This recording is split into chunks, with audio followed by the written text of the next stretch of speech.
दोस्तों affiliate course के इस वीडियो में अब हम जानेंगे केपीआईज के बारे में। केपीआई क्या होती है दोस्तों? केपीआई है हमारी की परफॉर्मेंस इंडिकेटर्स। ठीक है, इसको जब हम एनालाइज करते हैं, अलग मल्टीपल केपीआईज हो सकती हैं, ठीक है, और जब हम इनको एनालाइज करते हैं, अब जब कोई एफिलिएट प्रोग्राम हम रन कर रहे हैं और उसकी मल्टीपल केपीआईज हैं और वो हमें बताती हैं कि कौन सा डिपार्टमेंट, कौन से प्रोसेस, कौन सा प्रोग्राम का पार्ट कैसा परफॉर्म कर रहा है, ठीक है, अच्छा परफॉर्म कर रहा है, खराब परफॉर्म कर रहा है, कहाँ कमी आ रही है, तो वो सब मदद मिलती है हमें केपीआई एनालाइज करने से।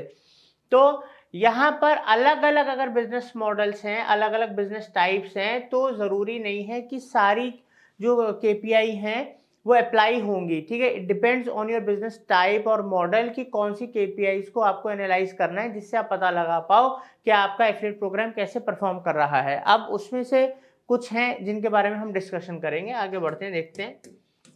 जैसे दोस्तों सबसे पहले है जो हमारी पहली केपीआई है वो है नंबर ऑफ एफिलिएट्स। बिकॉज हर एक एफिलिएट प्रोग्राम का जो बेस है वो क्या है, वो उसके एफिलिएट्स हैं। तो जितने ज्यादा एफिलिएट्स होंगे मतलब उतना पॉपुलर प्रोग्राम है। मगर अगर बहुत सारे एफिलिएट्स हैं, ठीक है, नंबर ऑफ एफिलिएट्स तो बहुत सारे हैं, मगर इसका मतलब ये नहीं है कि ये गारंटी मिल गई कि हमारा प्रोग्राम सक्सेस ही होगा और प्रॉफिट मेकिंग ही होगा।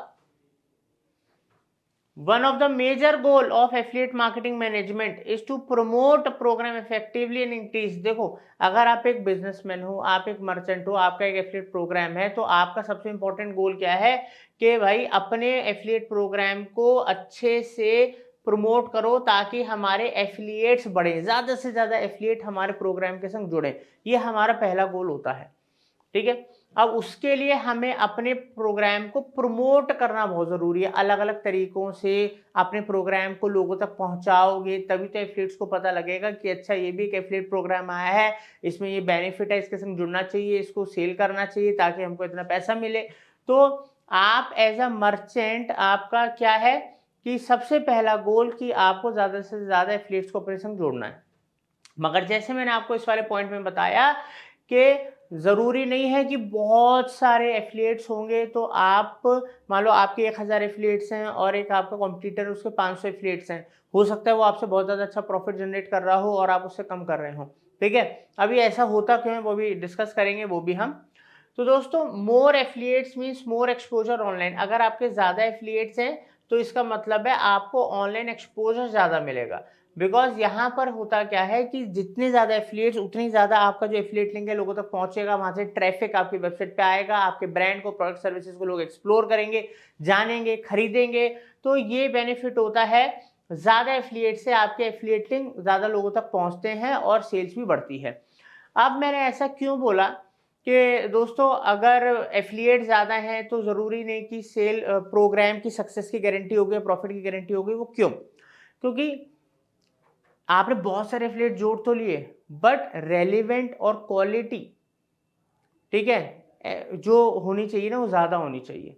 आप 100 ऐसे एफिलिएट जोड़ो कि जो आपके बिजनेस से रेलिवेंट हैं, आपके नीश से रिलेटेड हैं, उनके बैकग्राउंड की मतलब उनके पास ऑलरेडी कुछ ऑडियंस है या उनका कुछ बैकग्राउंड है आपके बिजनेस से रिलेटेड, तो पोटेंशियल 100 है। अब एक पर्सन है उसने 500 लोग जोड़ लिए, 500 एफिलिएट्स जोड़ लिए, मगर अलग अलग नीश के हैं, जरूरी नहीं रेलिवेंसी है, कोई नए हैं बस करना चाहते हैं, कुछ उनको पता ही नहीं है, कोई प्लानिंग नहीं है उनके पास, ऐसे करके 500 लोग जोड़ लिए। तो वो जो 100 हैं वो क्योंकि एक्टिव हैं, प्रॉपर सेलेक्टेड हैं, और वो सारा प्रोसेस क्या है वो इस कोर्स के अंदर आप सीख ही रहे हो कि जब भी आप एफिलिएट जोड़ें तो किन बातों का आपको ध्यान रखना है। तो वो 100 आपके 500 से भी ज्यादा प्रॉफिट जनरेट करके देंगे जो वो 500 कभी नहीं करके दे सकते। तो इसलिए क्वांटिटी के साथ साथ आपको एफिलिएट्स को अच्छे से पूरा एनालाइज करना पड़ेगा, उनकी प्रोफाइल को, उनके बैकग्राउंड को, उनके रिसोर्सेज को, ठीक है, उनके नेटवर्क को, और उसके बाद आपको अपने प्रोग्राम में अलाउ करना है। इसलिए बड़ी बड़े जो ब्रांड्स होते हैं वो क्यों डायरेक्ट या तो एफिलिएट्स को नए एफिलिएट्स को ज्वाइन नहीं कराते, वो किसी नेटवर्क के थ्रू ही, ट्रस्टेड नेटवर्क, एफिलिएट नेटवर्क के थ्रू ही कराएंगे। या अगर वो डायरेक्ट ज्वाइन कराते भी हैं तो वो अच्छे से उनकी पूरी डिटेल लेते हैं, पूरा profile, social media links, website, हर चीज़ देखेंगे, उसके बाद उनको सही लगेगा तभी वो अलाउ करेंगे। तो ये सब चीज़ें बहुत इन डेप्थ वाली चीज़ें हैं जो लोग समझ नहीं पाते हैं कि इंडस्ट्री काम कैसे करती है। यही सब हम आपको सिखा रहे हैं, बिल्कुल इन डेप्थ कोर्स है ये, बिल्कुल प्रैक्टिकल रूट लेवल से आप लोग सीख रहे हो। और एफिलिएट मार्केटिंग का अगर पूरा कोर्स आपने अच्छे से सीख लिया तो दोस्तों शायद ही ऐसी कोई चीज़ होगी जो आपको पता ना हो। तो ये हमने जाना, अब आगे बढ़ते हैं, समझते हैं।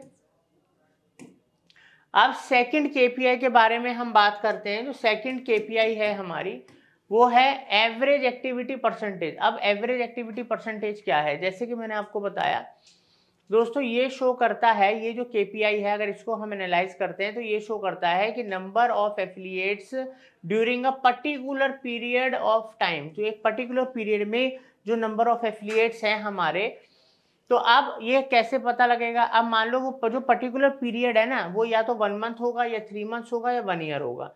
अब आपने देखा कि 1 महीने के अंदर मेरे पास इतने एफिलिएट्स थे, ठीक है, और 3 महीने में इतने एफिलिएट्स थे, 1 साल में इतने थे, और मेरे पास इतना इतना इतना बिजनेस आया, उन लोगों ने से मेरे को इतना ज़्यादा बिजनेस आया। अब यहाँ पर क्या हुआ दोस्तों, क्योंकि आपके पास वो डाटा है कि आप वो कैलकुलेट कर सकते हो अलग अलग टाइम पीरियड के अंदर कितने आपके पास नंबर ऑफ एफिलिएट्स थे और उन्होंने क्या बिजनेस दिया।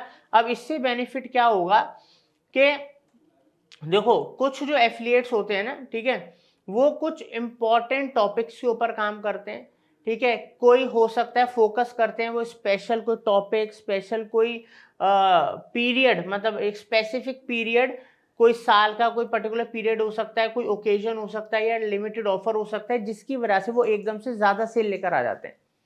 क्योंकि हर चीज़ रोज़ नहीं बिकती, कुछ ऐसे प्रोडक्ट्स भी होते हैं जो किसी पर्टिकुलर सीजन में बिकते हैं, कुछ ऐसे प्रोडक्ट्स होते हैं जो कोई पर्टिकुलर ऑफर निकलता है तब ज़्यादा बिकते हैं, कोई पर्टिकुलर ओकेजन के ऊपर चीज़ें ज़्यादा बिकती हैं। मान लो कोई एक ऐसी चीज़ है जो सर्दियों में ही ज़्यादा बिकेगी, कोई चीज़ ऐसी जो गर्मियों में ज़्यादा बिकेगी, ठीक है, कोई हॉलीडेज में ज़्यादा बिकेगी, डिपेंड करता है, या कोई रेनी सीजन में ज़्यादा बिकेगी, बिकॉज अलग अलग ब्रांड्स हैं, अलग अलग इंडस्ट्री हैं, तो सबके प्रोडक्ट्स अलग अलग होंगे, ठीक है, उनके यूज़ केस अलग होंगे। तो उसके हिसाब से अगर आप कैलकुलेट करोगे, आप इस केपीआई पे नज़र रखोगे कि कितने नंबर ऑफ एफिलिएट्स ने कितना बिजनेस एक पर्टिकुलर टाइम फ्रेम के अंदर दिया है और वो क्या फैक्टर्स थे जिस वजह से उनकी सेल एक पर्टिकुलर पीरियड में बढ़ी, ठीक है, और दूसरे जो टाइम थे साल के उनमें कम थी। तो वहां से आप चीज़ों को निकाल सकते हो, एनालाइज कर सकते हो, कंपेयर कर सकते हो उन मंथ्स को। जैसे मान लो आपने 3 मंथ्स का डाटा कैलकुलेट करा, 3 मंथ्स, तो आपको एक आइडिया लगेगा कि इस महीने सेल क्यों ज़्यादा थी, फिर क्यों कम हुई, फिर अगले महीने क्यों ज़्यादा हुई, वो तभी आप पता लगा सकते हो। तो एफिलिएट प्रोग्राम मैनेजर जो होते हैं, जो एफिलिएट सॉफ्टवेयर वगैरह को मैनेज करते हैं, वो इन सब चीज़ों के ऊपर काम करते हैं। उसका मतलब सिर्फ यही नहीं होता एफिलिएट्स का, प्रोग्राम मैनेजर का, सॉफ्टवेयर का, कि बस वहाँ पर आपने एक्सेस दे दिया, एफिलिएट लिंक ट्रैक हो रहा है। नहीं, बहुत और काम होते हैं एफिलिएट सॉफ्टवेयर के। प्रोग्राम मैनेजर का काम ही है चीज़ों को एनालाइज करना, केपीआईज को एनालाइज करना, उसके हिसाब से जो कमियां आ रही हैं उनके ऊपर काम करना और प्रोग्राम को सक्सेसफुल बनाना।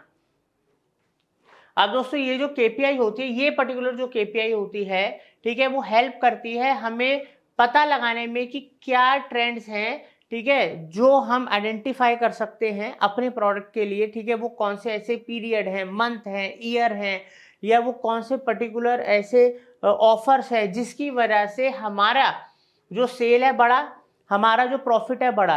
बिकॉज जब आपका कोई नया प्रोग्राम होता है तो आपको कोई आइडिया नहीं होता, क्योंकि आप चीज़ों को शुरू कर रहे होते हो। बट जैसे जैसे समय बढ़ता जाता है और आपका एफिलिएट नेटवर्क बढ़ रहा है, आपकी सेल्स बढ़ रही है और आप उन चीज़ों पूरों को अच्छे से एनालाइज कर रहे हो, तो आप देखोगे हर महीने कौन कौन से ऐसे फैक्टर्स हैं जिन्होंने काम करा, एफिलिएट्स बढ़ाए और सेल बढ़ी, और कौन से ऐसे फैक्टर्स हैं जिनकी वजह से चीज़ें डाउन गई।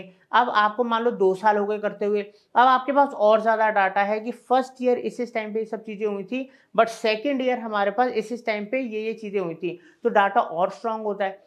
ये सब चीज़ें बहुत इंपॉर्टेंट हैं अगर आप एक बिजनेस ओनर हो, बिकॉज यही ट्रेंड्स ये एक एक्सपीरियंस लेकर आते हैं आप लोगों के पास। मान लो एक नया पर्सन जो बिजनेस कर रहा है किसी भी इंडस्ट्री के अंदर, और एक 10 साल पुराना बिजनेसमैन जो उस इंडस्ट्री के अंदर टिका हुआ और अच्छा काम कर रहा है, तो उसके एक्सपीरियंस में और नॉलेज में फ़र्क होगा ना, प्रैक्टिकल एक्सपीरियंस अलग होता है। इसलिए प्रोग्राम बनाना एक अलग चीज़ है, उसको मेंटेन करना, उसको रन करना, उसको मैनेज करना और टाइम टू टाइम एनालाइज करना, ठीक है, ये बिल्कुल अलग चीज़ है। तो दोस्तों ये तो 2 केपीआईज़ के बारे में हमने बात करी थी। अब आगे आने वाली वीडियोज़ के अंदर इस कोर्स में हम और केपीआईज़ के बारे में बात करेंगे और बहुत कुछ है सीखने को। Thank you.